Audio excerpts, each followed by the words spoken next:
മലയാളി വാർത്തയിലേക്ക് സ്വാഗതം. ഓഗസ്റ്റ് 18 മുതൽ കേരളത്തിൻ്റെ അഭിമാന പദ്ധതിയായ വിഴിഞ്ഞം തുറമുഖത്തു നിന്നും കരമാർഗം കണ്ടെയ്നറുകൾ നീക്കം തുടങ്ങുകയാണ്. അതായത് വിഴിഞ്ഞം തുറമുഖത്തിന് പുറത്തേക്ക് റോഡ് മാർഗവും റെയിൽ മാർഗവുമെല്ലാം ഇനി കണ്ടെയ്നറുകൾ പുറത്തേക്ക് പോകും.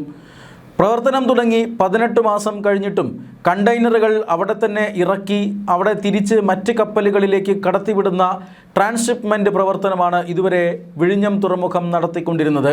അതായത് ഒരു കണ്ടെയ്നറുകൾ പോലും ഇതുവരെ പുറത്തു പോയിട്ടില്ല.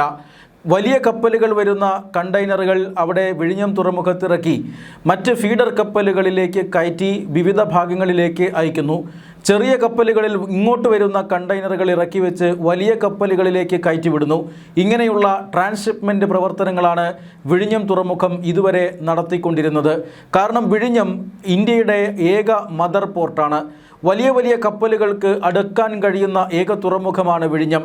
അതുകൊണ്ട് തന്നെ രാജ്യത്താകമാനമുള്ള കടൽ മാർഗമുള്ള ചരക്ക് നീക്കം അത് വിഴിഞ്ഞത്തു നിന്നും നടത്താൻ കഴിയുമെന്നുള്ളതാണ് ഒരു പ്രത്യേകത. അതുകൊണ്ടാണ് 18 മാസം കൊണ്ട്, അതായത് വാണിജ്യപരമായ പ്രവർത്തനം ആരംഭിച്ച് 18 മാസം കൊണ്ട് 20 ലക്ഷം TEU കണ്ടെയ്നറുകൾ കൈകാര്യം ചെയ്യാൻ വിഴിഞ്ഞം തുറമുഖത്തിന് സാധിച്ചത്. ഇനി വിഴിഞ്ഞം തുറമുഖം അതിൻ്റെ പ്രവർത്തന മേഖലയുടെ 2ാം ഘട്ടത്തിലേക്ക് കടക്കുകയാണ്. കരമാർഗം, അതായത് അവിടെ ഇറക്കുന്ന കണ്ടെയ്നറുകൾ ഇനി പുറത്തേക്ക് വരികയാണ്. റെയിൽ മാർഗവും അതുപോലെ തന്നെ റോഡ് മാർഗവും ഇനി കണ്ടെയ്നർ നീക്കം തുടങ്ങും. കേരള സർക്കാരിൻ്റെ 100 ദിവസത്തെ പ്രവർത്തന പദ്ധതിയുടെ ഭാഗമായിട്ടായിരിക്കും ഈ പദ്ധതി ഉദ്ഘാടനം ചെയ്യപ്പെടുക. ആദ്യ കണ്ടെയ്നറിന് ഫ്ലാഗ് ഓഫ് ചെയ്യുന്നത് മുഖ്യമന്ത്രി VD സതീശനായിരിക്കും. റോഡ് മാർഗവും റെയിൽ മാർഗവുമെല്ലാം ഇനി കണ്ടെയ്നറുകൾ മുന്നോട്ട് പോകും. ദേശീയപാതയിലൂടെ കണ്ടെയ്നറുകൾ ഓടിച്ച് അതിൻ്റെ ട്രയൽ റൺ നടത്തിയിരുന്നു. കണ്ടെയ്നർ ട്രാൻസ്ഷിപ്മെൻറ്റ് വേണ്ടിയിട്ടുള്ള അനുമതി ദേശീയപാത അതോറിറ്റി ഓഫ് ഇന്ത്യ ഇതിനോടകം തന്നെ നൽകി കഴിഞ്ഞിരിക്കുന്നു. അതിൻ്റെ ട്രയൽ റണ്ണും പൂർത്തിയായി കഴിഞ്ഞിരിക്കുന്നു. ഇതോടുകൂടി വൻകിട ലോജിസ്റ്റിക്സ് കമ്പനികൾ ഇനി വിഴിഞ്ഞം തുറമുഖത്തേക്ക് എത്തുമെന്നാണ് പ്രതീക്ഷ. ഇത് തദ്ദേശ ജനതയ്ക്ക് വലിയ രീതിയിലുള്ള തൊഴിൽ സാധ്യതകൾ തുറന്നിടും. അതായത് നിരവധി കമ്പനികൾ, ലോജിസ്റ്റിക് കമ്പനികൾ വിഴിഞ്ഞം കേന്ദ്രീകരിച്ച് പ്രവർത്തിക്കും. ഒട്ടനവധി കോടി രൂപയുടെ വിദേശ നിക്ഷേപം ഈ മേഖലയുമായി ബന്ധപ്പെട്ടെത്തും. ഇതെല്ലാം തിരുവനന്തപുരത്തിൻ്റെ മുഖച്ഛായ തന്നെ വർദ്ധിപ്പിക്കുന്ന പദ്ധതികളാണ്. മാത്രമല്ല ഒട്ടനവധി തൊഴിലവസരങ്ങൾ സൃഷ്ടിക്കും.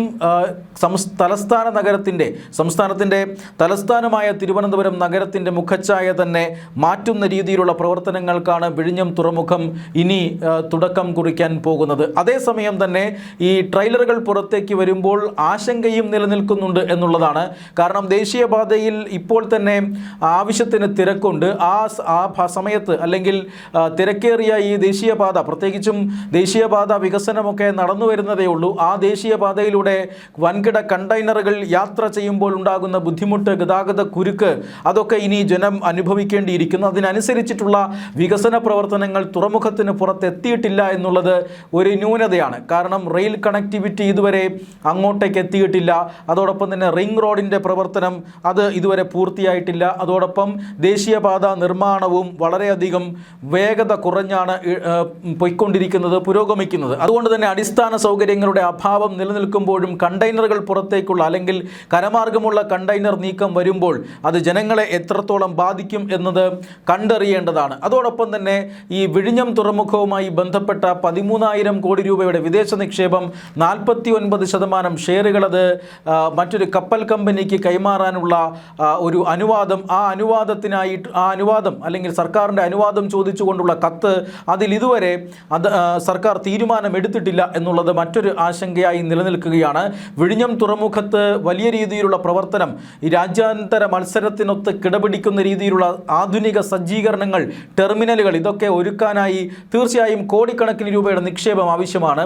അത് വിദേശ നിക്ഷേപം എന്ന രീതിയിൽ ഏതാണ്ട് 13,000 കോടി രൂപയുടെ വിദേശ നിക്ഷേപം അത് ഈ പറയുന്ന MSC ഇൻ്റർനാഷണൽ വഴി ഇവിടേക്ക് എത്തുകയാണ്. അപ്പോഴും അതിനെതിരെ വലിയ നീക്കങ്ങൾ നടക്കുന്നു. അത് സ്വാഗതം ചെയ്യേണ്ടതിന് പകരം പ്രതിപക്ഷം അതിനെതിരെ നിലപാടെടുക്കുന്നു. മാത്രമല്ല സർക്കാർ ആകട്ടെ ഇക്കാര്യത്തിൽ തീരുമാനമെടുക്കാതിരിക്കുകയും ചെയ്യുന്നു. ഇനിയും തീരുമാനമെടുക്കാൻ സമയമെടുക്കാനുള്ള സാധ്യതയുണ്ട്.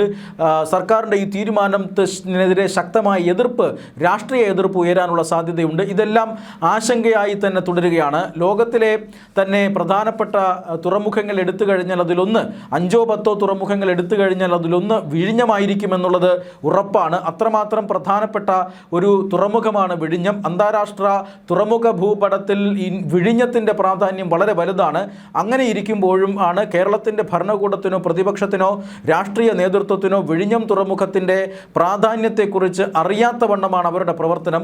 ഇത്രയും 18 മാസമായിട്ടും വിഴിഞ്ഞം തുറമുഖത്തിൻ്റെ പ്രവർത്തനങ്ങൾ ഏതാണ്ട് 1-ാം ഘട്ടവും 2-ാം ഘട്ടവും ഒക്കെ പൂർത്തിയായിട്ടും വിഴിഞ്ഞം തുറമുഖത്തിന് വേണ്ടിയിട്ടുള്ള അടിസ്ഥാന സൗകര്യങ്ങൾ, അനുബന്ധ അടിസ്ഥാന സൗകര്യ പദ്ധതികൾ ഇഴഞ്ഞു നീങ്ങുന്നത് വളരെ പ്രധാനപ്പെട്ട ഒരു ആശങ്ക ഉയർത്തുന്നതാണ്. എന്നിരുന്നാലും കേരളത്തിൻ്റെ വികസന പ്രതീക്ഷകൾക്ക് ചിറകേകിക്കൊണ്ടാണ് വിഴിഞ്ഞം തുറമുഖം അതിൻ്റെ 2-ാം ഘട്ട പ്രവർത്തനങ്ങളിലേക്ക് കടക്കുന്നു.